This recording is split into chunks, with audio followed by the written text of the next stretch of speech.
Welcome to Mortified, the Friendship Quest, a podcast where two long-distance friends bounce media recommendations all in hopes the other will like it. I'm Aaron. And I'm power sliding into a cistern. And this week, we continue our tour of twisted fairy tales with the 2012 dark fantasy film Snow White and the Huntsman. Before our mere presence cures your chronic health conditions, remember you can help us on Mortified the Legitimacy Quest by smashing that like and subscribe on YouTube, leaving us a review on the podcast platform of your choice, or just telling a friend about the show. Leyla. Aaron? How do you feel about Snow White generally? You know, I'm gonna be real with you. I'm a passionate person, but I can't say that I had strong feelings about Snow White, or that I have strong feelings about Snow White right now. Yeah, I think I'm in the same boat. I think maybe the closest I've come to caring about Snow White was in the, was it Dream Drop Distance or Birth by Sleep? But there's a Snow White level in Kingdom Hearts.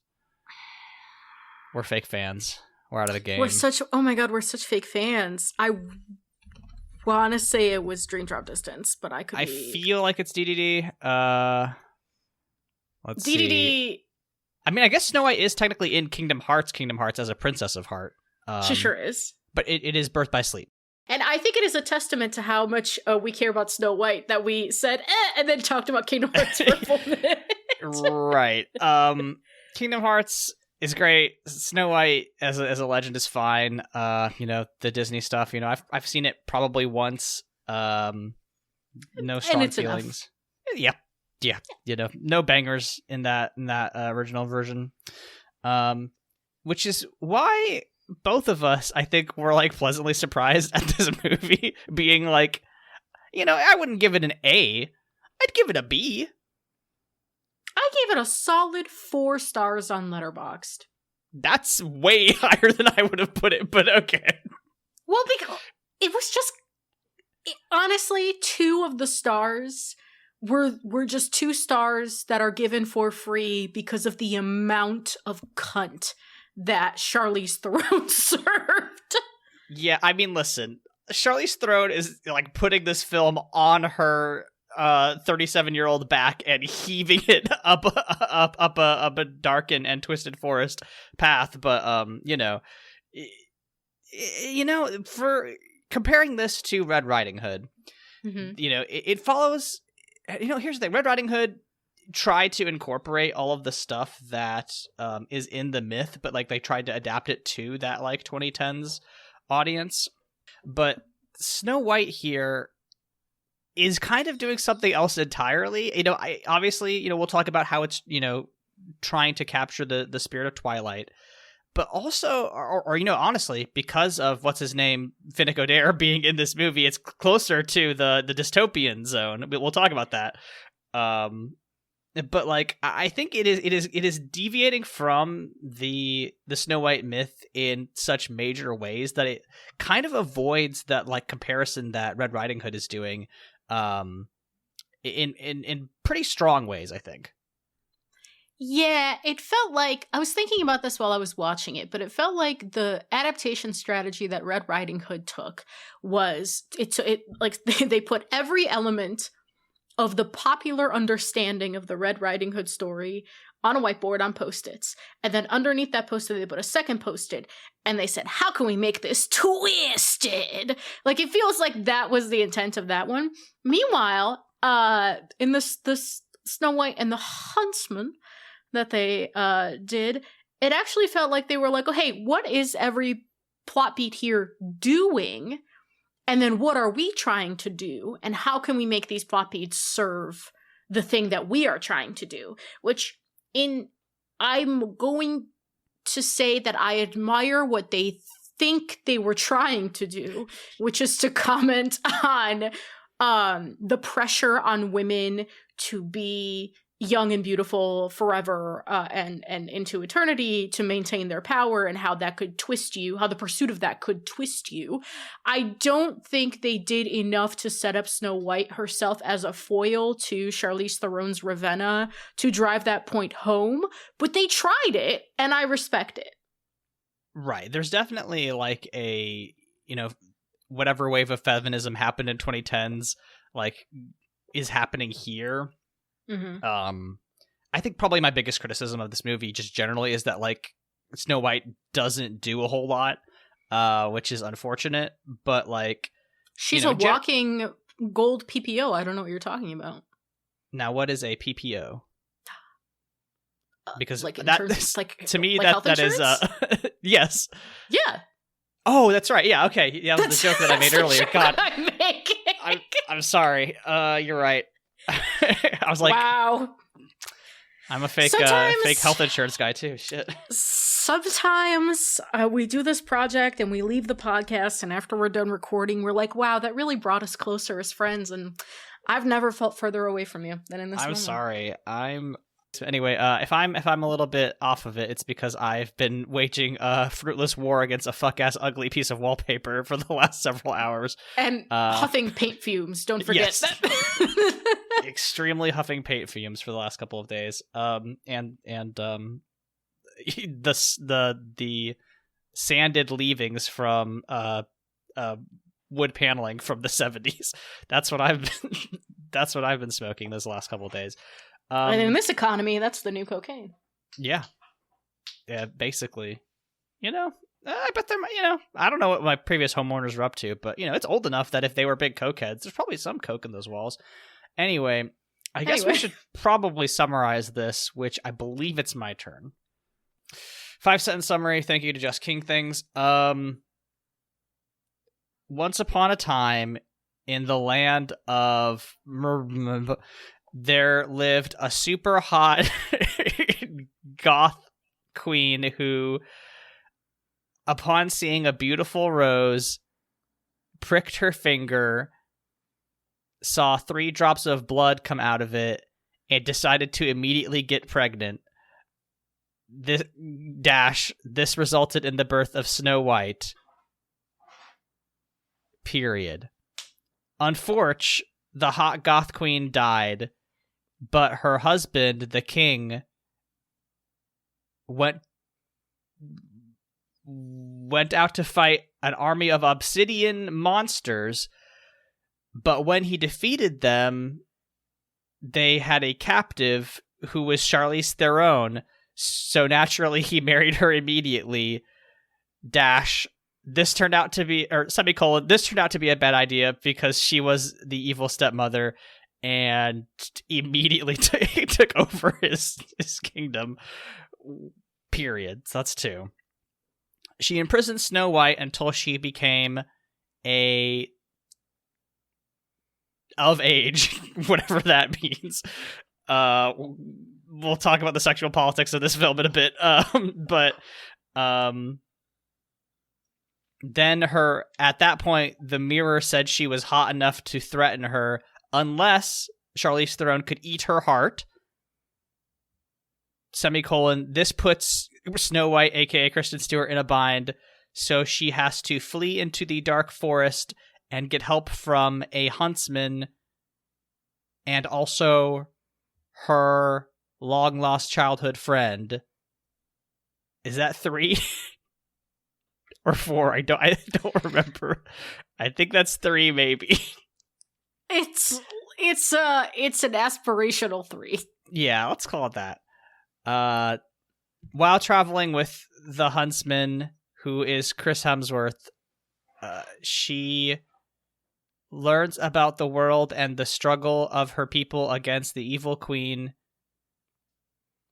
Also, parentheses, there are some dwarves here, don't worry about them, close parentheses, period. In the end, her childhood friend plus the Huntsman plus a bunch of armored knights attack a fortified castle, which is a terrible tactical choice. They make such bad strategic decisions in this movie that it did frustrate me a little bit. Anyway, that's not important. They are able to defeat the queen and return peace to the kingdom.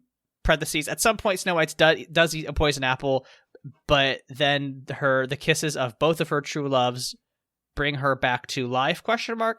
Close parentheses, period.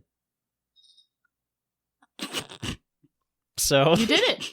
I guess. I don't feel very good about that one. That's okay. You don't have to. That's true. This movie, definitely better than we thought it was going to be. It is very weird. And I think, talking about this, thinking about this, working this through with you, I think it is really important to, one, bring this in line with the, dystopia boom that's happening right now with Hunger Games in 2012.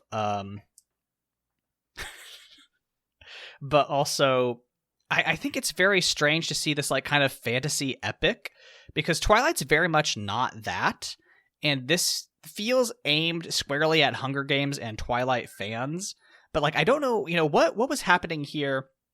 The only other fantasy thing where I can think of like girl in armor with sword is that weird Alice in Wonderland remake with, I want to say, Johnny Depp at some point, that I thankfully never had to watch. But yeah, do you have any touchstones? What was happening here that's like, oh, we like teen girls with swords now?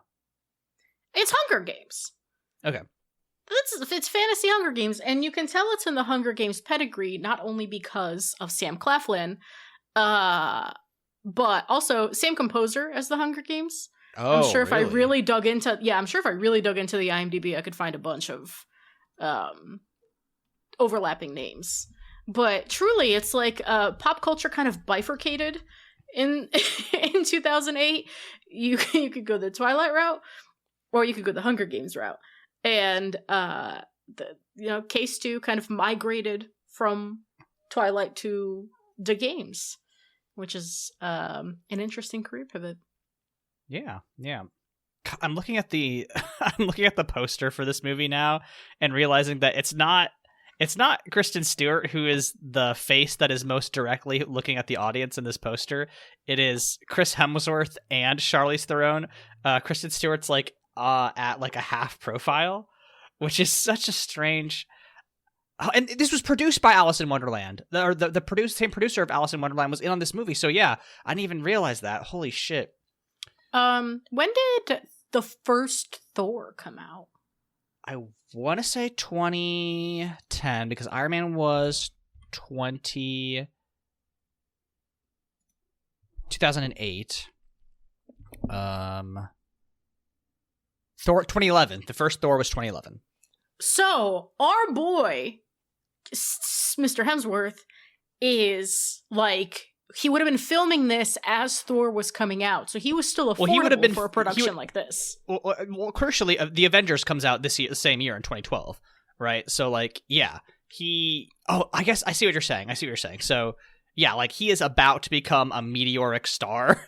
Yes. But like, they're like, okay, we could get him for this one. But yeah, I was shocked they were able to get him. But now that you're bringing that up, that makes so much more sense. Like, yeah, he is right before he could just afford him. Like, this movie is not. This is beneath me. I'm glad he's in it though. I think he does a very good, gruff but charming, dude. Yeah, I mean, he's doing better work. Well, he's being given better material here. And I've never seen this movie. I don't know if you've seen this movie, but in one of the Avengers, he becomes like a fat, useless drunkard. Yes, that is Avengers Endgame. Yeah, that shit is bad. One of my key character flaws among many is that I generally do like that like early Marvel Cinematic Universe, that like 2012 to 2019 Avengers stuff, like especially the Captain America stuff. But yeah, the fat jokes in Avengers Endgame are really fucking gross. I think they suck shit. Yeah, so he is being given, in terms of like a man on who needs a pick-me-up, he's being given better material here. Do you know who plays his dead wife in the prequel, The Huntsman: Winter's War?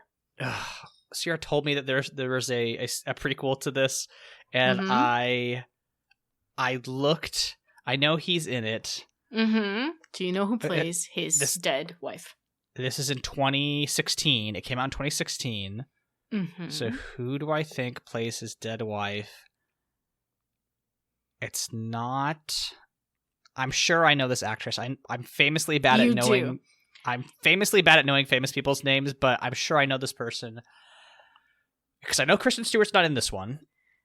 She was like, I've got my Twilight money. I'm never doing movies I don't care about ever again. Right, and now she's just doing fucking weird indie hits, which good for her. Shout outs. Natalie Portman is my guess. Good guess. It's Jessica Chastain. Oh, yes. Yeah, okay. I think I read that. Yep. Of Mad Men fame. Mm-hmm. Yeah, Jessica Chastain. I didn't realize she got her start in Mad Men. Is that true? I don't know if she got her start in Mad Men, but I know that's where she like blew up. Okay, that's what I mean. Yeah. Because yeah, I only know her from her post Mad Men stuff, but I was like, oh yeah, that's Jessica Chastain, famous hot redhead lady. Yes. And then Emily Blunt is in it as Charlize Theron's sister. Oh, okay. So I don't know. Nobody's ever. I don't know. I feel like you really can't just be like, and then the evil person had a sibling or was cloned or whatever. I think you truly got to have better ideas if you're going to do a prequel or sequel. Well, Charlize is in it. Is so she? It's like her. Yes, it's like her and Emily Blunt are both in it. But Emily Blunt, I'm assuming Emily Blunt dies at the end of the movie. That's why we don't see her in Snow White and the Huntsman. So the way that hashtag spoilers, I guess, but the way that the movie that we watched ends is kind of setting up for a sequel, because they don't really resolve the romantic tension between the Huntsman and the childhood friend Will, played by Sam Claflin. But I think the movie made enough money that the studio probably wanted a sequel, but nobody wanted to come back for the sequel, so they were right. Yeah, it flopped. Unfortunately. Yeah, Case 2 didn't want to come back for the sequel. Good for her. And so you end up with a prequel. Yeah. But the problem with the prequel is that it feels like a Marvel franchise, right? It's like, yes, the Huntsman, Winter's War. Like, shut up. That's not why people went and saw the Snow White movie. What are we doing here? Yeah, right. You proposed the idea last time of using like Twilight as an analytical lens to be like, okay, what is this movie doing that's obviously trying to capture something of this era? In what ways is it succeeding? What ways is it failing? And yeah, I think it is succeeding in the, like, we have two, conventionally attractive men. One's kind of a gruff, abrasive type. One's a sweetheart, and they're both vying for the heart of our, relatively passive heroine. I think that's definitely working in there. But yeah, like, is this movie doing anything else besides that it aligns it with Twilight? I mean, it's going for the convention of, like, the love triangle. The love triangle is so unnecessary, though. It's really weird. You could just make Will and the Huntsman one character. I don't care if that character is then the son of the Duke, or if he's the Huntsman, or if he's a washed up son of the Duke who becomes the Huntsman. Like, it kind of doesn't matter. It could have just been one guy, though. Like, it splitting them was weird.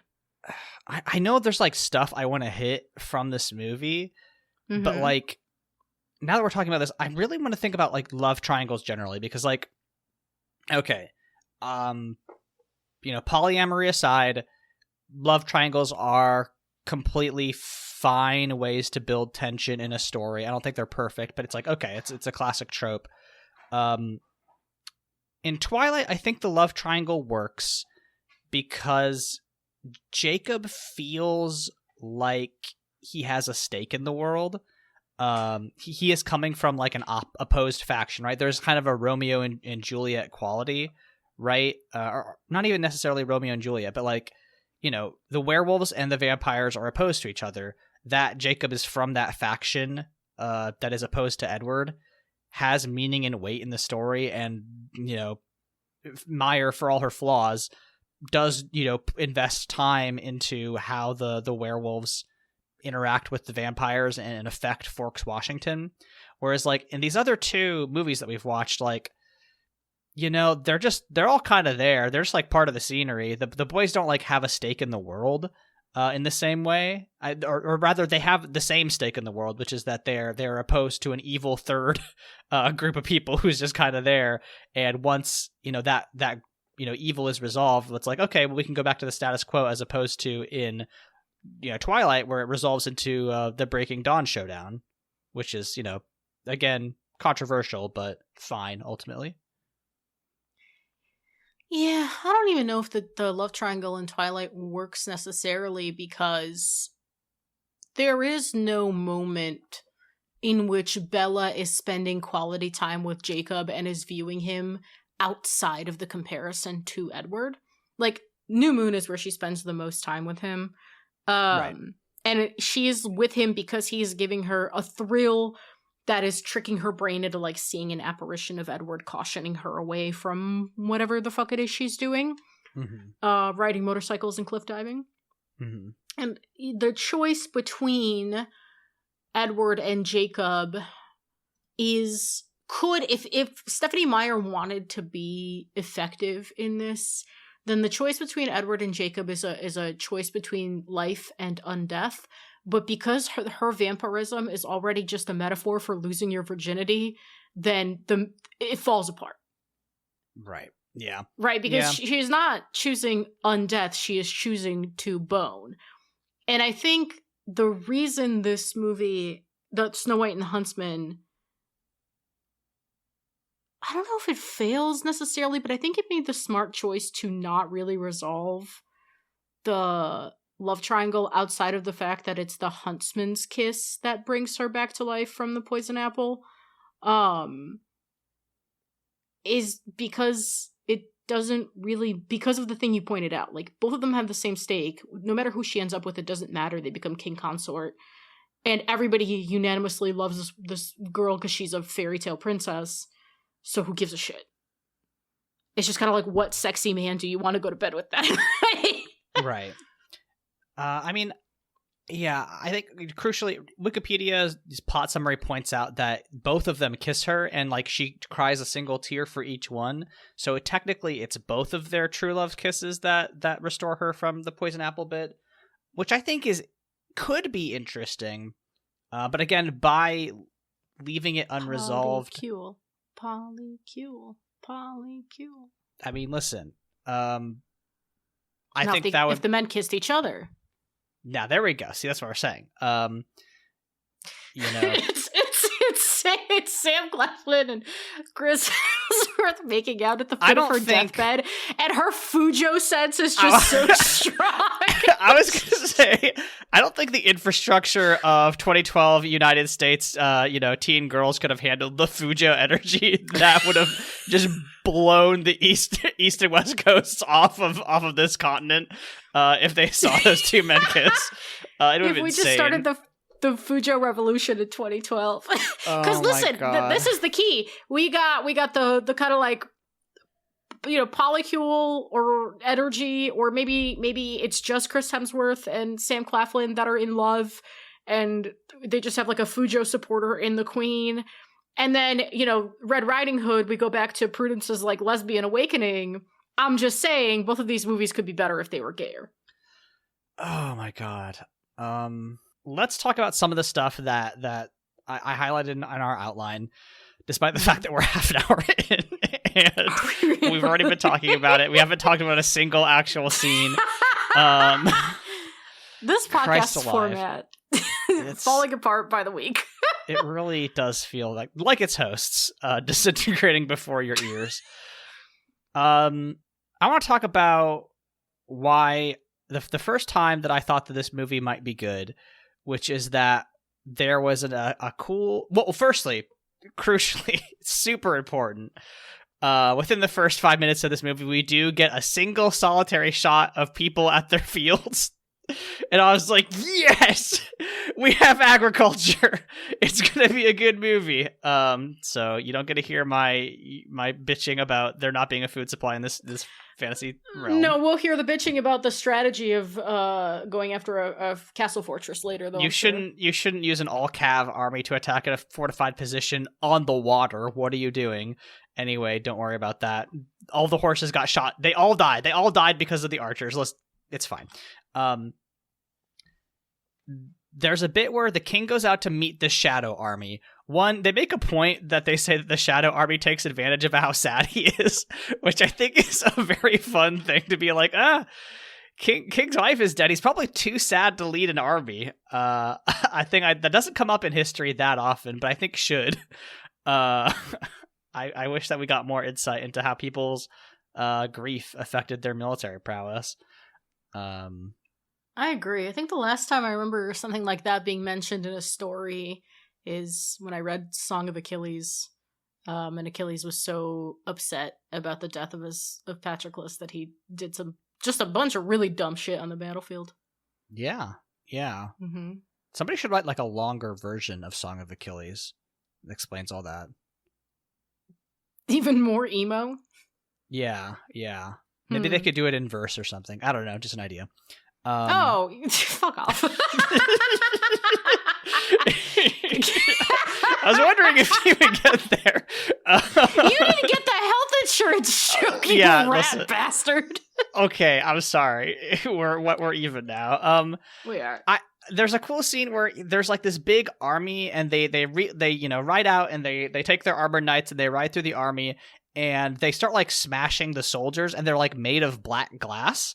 And like I think throughout this movie, I think the CG is actually very good. It's better than Cats. Certainly, that's 100% true.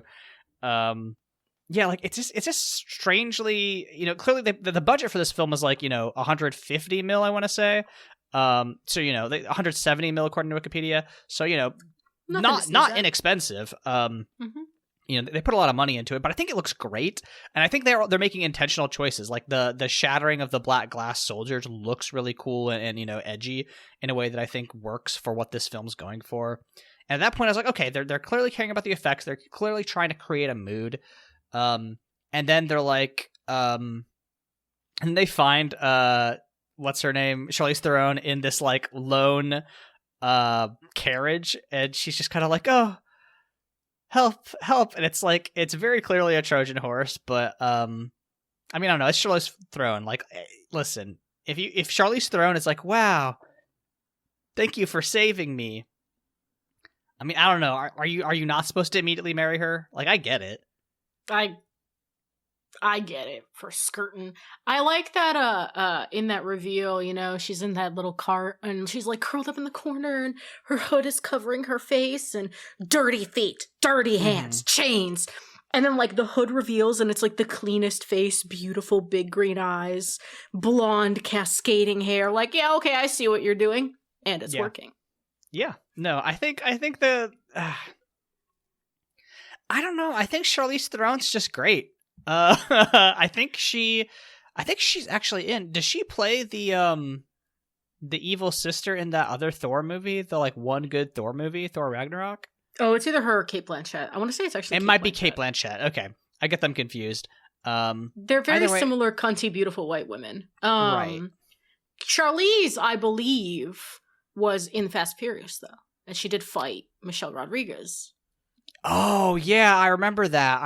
Because I explicitly said, like, I was so horny I was sweating in the theater. She should get to do more fight scenes. She's really good at that. Yeah, she's incredible. There's, we probably won't go into the actual fight scene between her and K-Stu, but, like, the whole of the fight scene, she's just beating Kristen Stewart's ass. Like, she has her back turned to her multiple times, and Kristen's just like, flinging her sword, and Charlize is kind of like effortlessly ducking out of the way. Her outfits in this movie are so cool the whole time. So she's wearing, like this like backless like dress looking thing, with like a weird crown that's a bunch of like weird hanging stringy loops. And she's just like whooping Kristen's ass. At one point, she like hits her with the back of her hand and flings her, 15 feet into a wall. It's awesome. Yeah, she's also she takes like a bath in what I can only assume is a cornstarch slurry. Like, I think it's supposed to be a milk bath, but it is a lot thicker than that. And then there's one shot where she's just like naked and you only see her from the back and she's sitting and she's like leaning forward in such a way that you could see every vertebrae in all of her ribs. It's so unsettling and cool. There's a lot of like cool imagery and a lot of like, I can only assume Charlize Theron was brought on set for, I don't know, a week, maybe 2 weeks. And one of those weeks was dedicated to, okay, stand here, okay, glower, okay, glower, okay, glower, okay, sexy, glower, yes, menace, yes, work. And then you move on to the next outfit and the next location, and you're like, okay, glower, sexy, menace, yes. And then that was her day. Right. And I hope so it much was.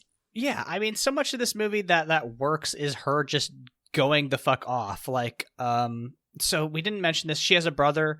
She has a weird incesty brother. Again, I think this is Game of Thrones. Bleeding in, right? Also getting big in 2012. But like, there's a bit where, you know, he like loses her, right? You know, he's gonna go bring Kristen Stewart to Charlize Theron, but he wants to sleep with Kristen Stewart, which is gross. And you know, Kristen Stewart, you know, hits him with a nail and, you know, runs off. And, you know, she has this bit where she just starts screaming at him, and it is like the most unhinged, you know, full-throated performance. I think it's great. There's another scene where the only thing she had to work with that movie. Yes, yeah, she didn't have anything else to do but, you know, get her super, super angry. But there's like another bit where like there's two men that get captured, a father and son, and she like uses her magic to like stop the boy's heart in his chest, and it like scares the shit out of the father who survives, and she's like, go and tell them about my cool heart stopping magic. Yeah, I think I'm just, I don't know, one thing that I think Twilight kind of fails at is like providing a compelling villain. Like, I don't think any of the villains in Twilight really ever moved me, because I was like, yeah, you know, they're all kind of there, but they're fine. If only they had introduced Michael Sheen earlier and let him off the hook. Yes, Michael Sheen's the only guy that I like truly remember, and he, you know, he comes in too late. He comes in the third movie, and he's like fine. But yeah, I just, you can get so much mileage out of somebody being truly hateable. And Ravenna here is just like the most evil, unredeemable person. Like, we get some of her backstory, but like, I don't give a fuck about that. You know, like, she's eating bird hearts with like a weird clawed glove. It's awesome. Can I be real? That bird heart looked good, but only because it looked like a strawberry gummy and strawberry jam. You know, that's probably what it was. Yeah, it's impressive. I would eat like a cool gummy. Yeah, yeah. I mean, listen, but acting, you know, and she's really doing it. She's really acting. I did also notice K-Stu. God, if I could get one question out to K-Stu is like, where did she pick up? Because listen, I want to make it clear. I think Kristen Stewart's a really good actress. I would consider myself a fan of Kristen Stewart and her work, especially the work where she actually gets good material. But when she doesn't get good material, she relies on her performance as being like breathing.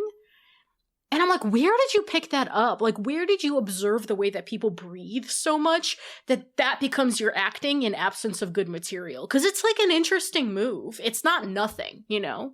It's doing something with a very little. Right. So I would wonder about that. Because Snow White in this telling is like, they're kind of relying on you knowing who Snow White is to project meaning onto her. There's not, like, if you watch this in isolation, it's not really anything. Yeah, I think it's very frustrating how her character, she only really makes two choices, right? She makes the choice to escape, which again, she's put in sexual peril. Like, you know, it's not much of a choice. That's her first choice, and then she's just kind of guided through most of the story by strong men until the very end, where after she is given the poison apple, she is resurrected, and at that point she's like, I'm gonna give a battle speech, and then I'm going to lead my armored horsemen into the field. And I just, you know, your agency is limited when you're doing a fairy tale, because you kind of have to, you know, work within the bounds of the myth. But I do feel like if we are trying to make, you know, a stronger character, right? If we are trying to do Hunger Games instead of Twilight, you really need to give her more. And like, yeah, okay, kind of related. Kristen Stewart won a Raspberry Award for this movie, the Razzies, which, like, I don't know much about them besides, like, I think it was just one of those awards that, like, of that Perez Hilton era, where it's like, it's fun to be mean to celebrities because fuck them, right? They're famous, so we could just fucking ruin their lives for no reason. And, like, I don't, I think she does a fine job in this movie, but, like, I also think, like, what are you critiquing here? She's hardly given anything to act for. Like, I think it's ridiculous. It was just cool to hate on K-Stu at that time. I mean, yes, also that is... We were so fucking mean. Wasn't this the movie... Yes, we were. Wasn't this the movie where she had an affair with the director? Oh, shit, really? Yeah, I think it was. I think this is the director she cheated on Arpats with. Oh, no. Yeah, so I think that was part of it. She was 21 when this movie came out, which is like, you gotta take better care of your fucking... people are terrible. Affair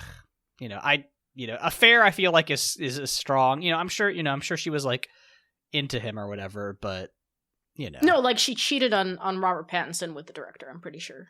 Sure, but if you're 21 and you're dating somebody who is your director in a movie, it's like there's again not exonerating her behavior, but like there's some messy shit happening there that like I don't feel great about.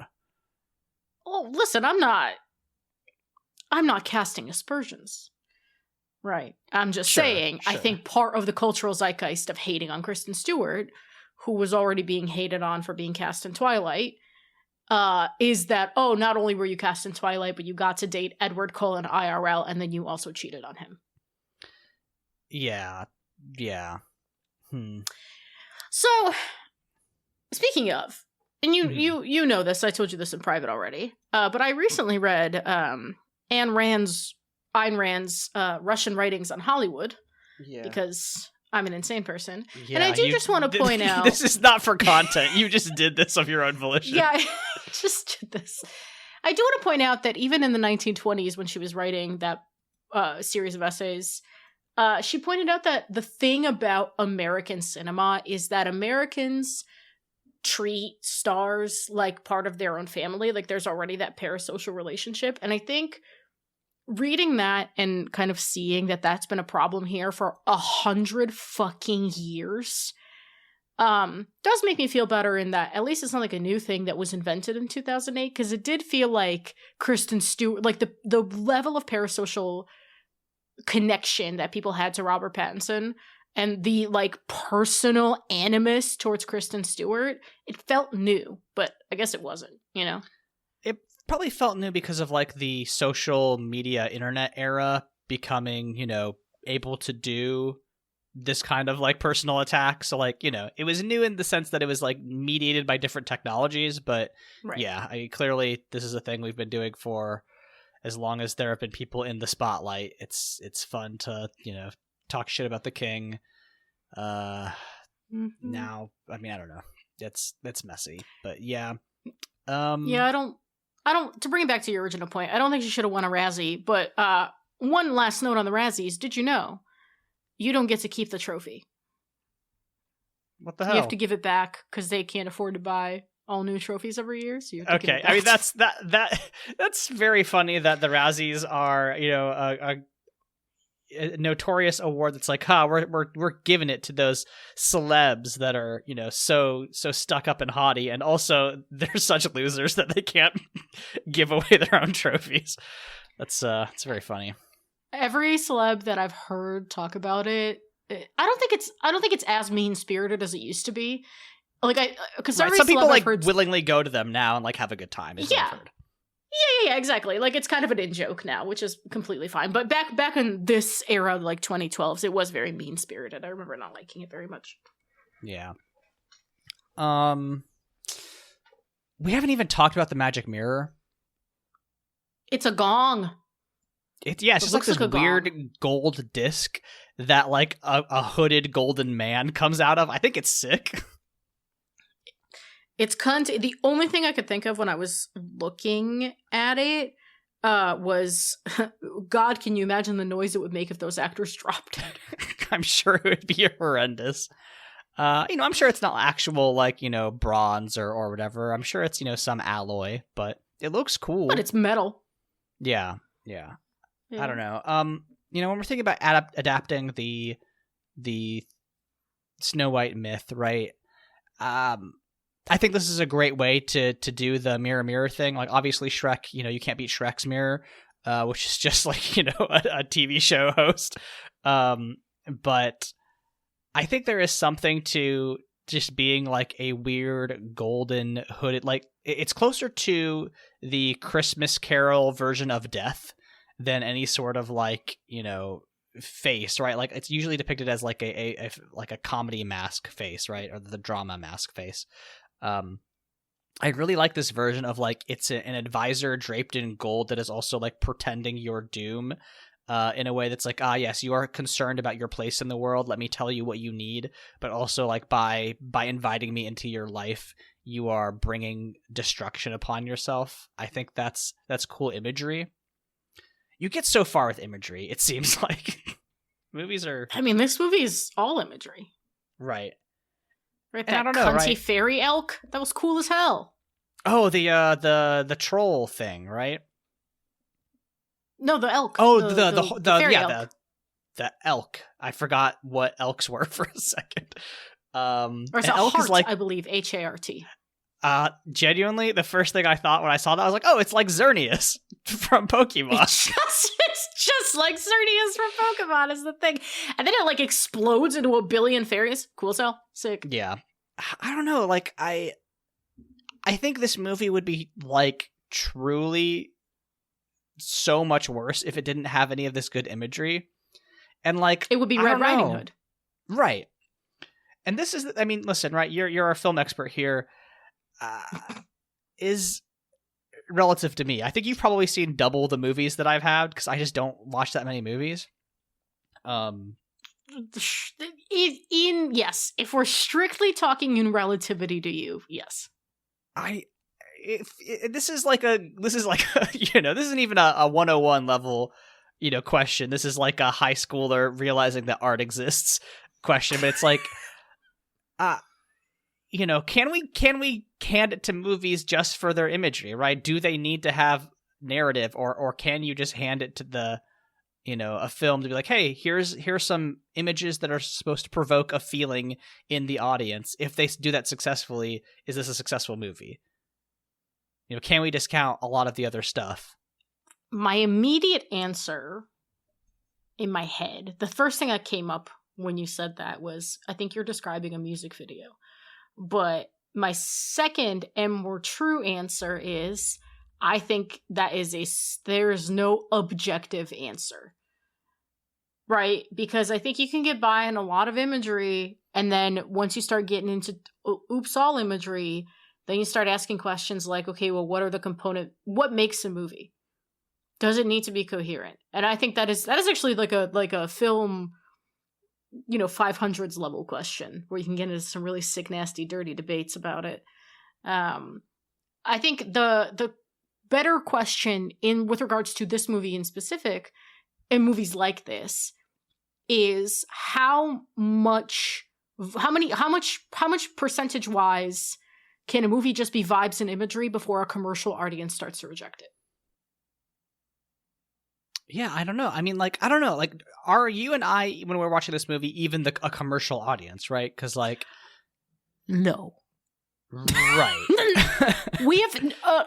no, I don't think the two people with a 6-year running Media Crit podcast, as rudimentary as our takes may sometimes be, are the average movie-going audience. Right.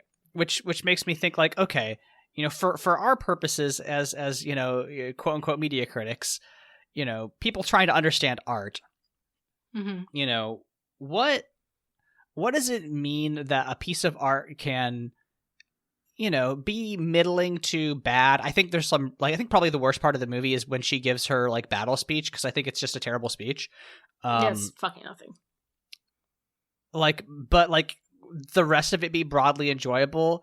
Like, I don't know, like, mostly on the strength of its imagery. Like, you know, why is that acceptable for film, but not acceptable for other media? Like, you know, is it not acceptable for other media? I don't know. Like, you know, because I'm looking at a man who really likes Imagine Dragons. Okay, all right. Firstly, really likes is strong. I will say that one of the first episodes of this program. Yes, listen. I will say that I liked their 2014 album. I think that was pretty fun. I've gone and listened to their new stuff. It's not very good. I will admit. I like defending Imagine Dragons.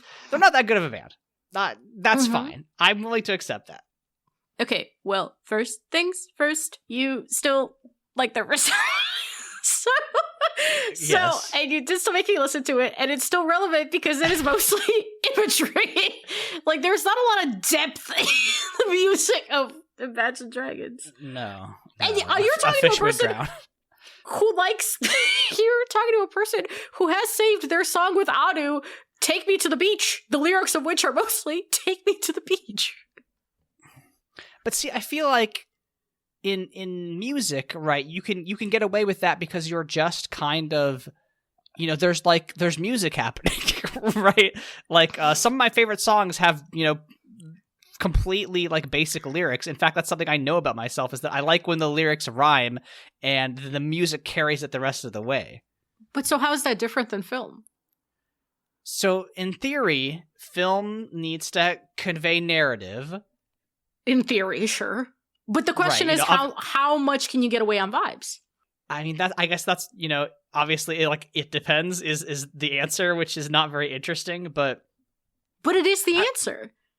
But I'm thinking in the context of fairy tales, right? Fairy tales exist to convey a story that is, you know, oftentimes a morality story. You know, they convey their story. They submit their thesis. Red Riding Hood. You should listen to your parents. Snow White. Sometimes your mom dies and your dad gets remarried to a bad person, and you have to hang out with some dwarves for a while before things get better. Maybe there's not a moral in Snow White. Okay, but like, you know, there's a story happening there.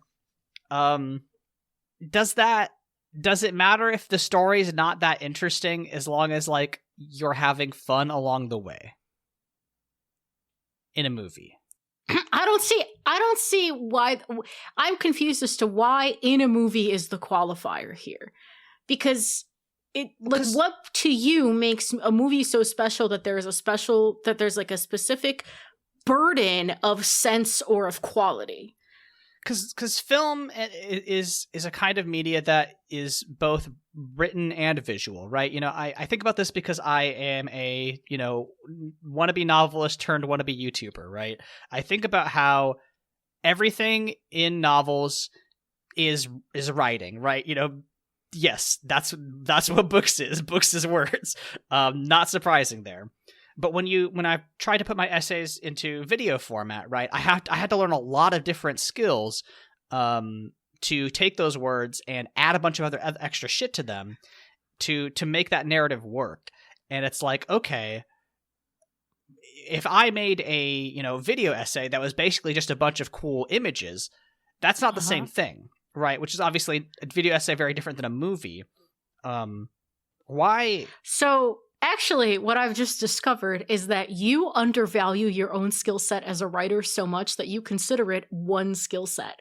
Whereas writing, just like film, is a conglomerate of different skills that you have. Not only is it wordsmithing, but it is also observation. It is also research. It is also being able to structure a story. Like, those are all different skills. And when you read many different books, then you see sometimes people are better at some portions of the skill set that you are bundling together as writing than others. I think the distinction in your head is just that movies are more expensive to make than it is to write a book. I don't think that's the thing I'm trying to say. I think what I'm trying to say is I think so much about stories and narrative and the strength of writing. Like, why does visual... Am I asking why does visual media get a pass? Or like, you know, We're gonna get to the bottom of this. This is maybe one of the more interesting conversations we've had on this is. program. And we can do the plot, but yeah, it's kind of crazy that this is the movie that did it. Hey, I'll take it. Whatever. Okay, silent film. Silent film is effective because of the way that film works, right? You still have a visual component, and then the words come on the screen. But you are still conveying emotion and energy, and you can see the people responding to a story. But you kind of have to have a story, right? This is this distinction between, a music video, right? A music video is obviously there's sound, but there's also, largely weird, cool imagery. This movie, what is enjoyable about something that, even if its writing doesn't work, why is imagery so powerful? Is it just because humans are creatures with eyes, and like we respond to things we can see at a level that like transcends narrative? Like narrative is not something that all animals have, right? Is it that just visual language and the information we receive through our eyes is more affecting to us than the information we can receive through processing narrative? Well, yeah. So the way our brains work is that reading, the amount of different things that happen that for reading to be effective it's harder than it's a more difficult method of intake than visual information. Visual information is a lot easier for our brains to process. So in that sense, like, sure. But also, there's plenty of books that are just vibes. If people are avid readers and they're good at reading, you can get some pretty vibey fucking books. All of the romance novels that are currently popular. I would argue Twilight gets by on a lot of imagery, right? When we talk about... Also, there's the context in which people see movies, which, like, a lot of times... there's not a lot of people who read books to turn their brain off. Or at least there's fewer people who read books to turn their brain off, but there's a lot of people who watch movies to turn their brain off. And a movie like this is candy, but there's books that are candy, too. Right, they're not necessarily thought-provoking. You can get by on a lot of vibes. I do stand by, however, the fact that I think by virtue of being a writer, you are taking a little bit of how many different things go into writing for granted. And I don't even remember where the fuck this conversation started. I guess to refocus it, why am I/we giving this movie a pass when its writing is, fine, but its imagery is very strong? Because it's fun. Because it's fun and we like imagery as individuals. I think it is literally as simple as that. There are people who don't care for imagery, and if I show them this movie and I'm like, oh my god, look at Charlize Theron serving cunt, they're like, I don't care, right? Because they don't give a shit. I took my brother to see Fast 9 in theaters, and that young man was plugged the fuck into story. He was like looking for story structure, and he walked out of that theater disappointed because it was all imagery and all candy and all fun. And it was a matter of like reframing it for Fast 10 for me to be like, hey, this is candy. Like, it's going to be convenient. It's not going to be very well structured. It's not going to be very like plot heavy. You just have to throw your hands up in the air and go, wee. And I think at this point in our kind of like lives, we know when we're going into something where we can just go, wee, right? And have fun looking for things that we care about. Like, you are looking at battle strategy, and we're looking for, does this fantasy world have protein in it or fiber in it? Or are they shitting ropes?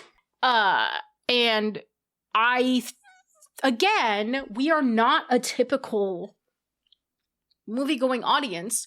So I think when we are primed to know what kind of experience we're about to have, we are more likely to give it a pass if it meets the bar we've set for it. We are just more adept at setting the bar based on information that we know about the thing we're about to do. If we were to go into this looking for depth of story, then it would not get a pass on imagery. I think we're just better at prepping ourselves. Yeah, I mean, I guess expectation really is, a key tool in understanding like a work and trying to, gauge your own enjoyment of it. Right. But to go back a little bit earlier, even, I really don't think that there is much of a difference between movies getting a pass versus TV shows getting a pass versus books getting a pass. Again, like, yeah, it's a little bit harder to absorb, or it's a little bit more a burden to absorb, like, read material, just brain structure wise, from what I understand. I'm not a scientist, I don't know. But it's still there are still books that are just as candy like and light as this movie that get by on Imagery. So I think every medium has its candy. And it's okay to have candy sometimes. And then it's also okay to talk about the candy for an hour and what I'm sure is going to be 45 minutes. I hope that I edit out a lot of this. Yeah, I guess, I don't know. I'm just thinking about the new Star Wars Mandalorian Grogu that came out this weekend. And, like, I'm not going to go see it because I think it's going to be bad. But, like, it's a similar thing where it's like, okay, I bet the imagery in that is actually pretty fun, right? So why am I like disappointed in a Star Wars movie that, like, I have, against my better judgment, high hopes for, as opposed to this movie that I had zero expectation for, and it's like, oh yeah, I'm glad there was, I'm glad I got to see Charlize Theron's milk bath. Because I think you have higher expectations for what a Star Wars could and should be, because we have experienced Andor. This is, we try to get to, like, these thought-provoking conversations that, like, help us understand art and our lens through art because of this podcast. And, sometimes you just get down to, like, you had a good time with one thing and you're sad this one thing isn't as good as the other thing. And sometimes you're expecting a bad thing and you get a good thing, and that also makes you feel good. Yeah, I guess sometimes art is that simple. Well, and commercial art too. We were talking off air about the the prequel movie that came out after this, which is The Huntsman: Winter's War. And, like, neither of us are very interested in watching that movie because it's, like, blatant commercial franchisification of a movie that was otherwise, like, again, got by on Imagery. But then when you look at anything about Winter's War, it's very Marvel-y. Jessica Chastain is there. They're, like, trying to graft universe rules onto this thing that didn't need to exist because, again, it's all vibes. Once you start trying to... Because, like, you pointed out, like, the base stories for these are, like, light, easy to digest, moral tales for children, right? They're morality tales. They have some sort of message for a child. When you take a thing that is designed to be told in a couple of minutes and you stretch it to 2.5 hours, you gotta pick either I'm gonna make sense of this fucking thing or I'm gonna go vibes. And I think vibes is the right answer. So when then you start to take the vibes and graft logic onto it, it's gonna be a mess. That's a very backwards way of working through how to tell a story. Yeah. So in summary, you gotta serve cunt, I think. Yeah, you kind of do, is the thing. Oh, God, I love Charlize Theron so much. She was so good in Mad Max. She was. I can't... man. Incredible film. Should rewatch that. We should. It's a good time.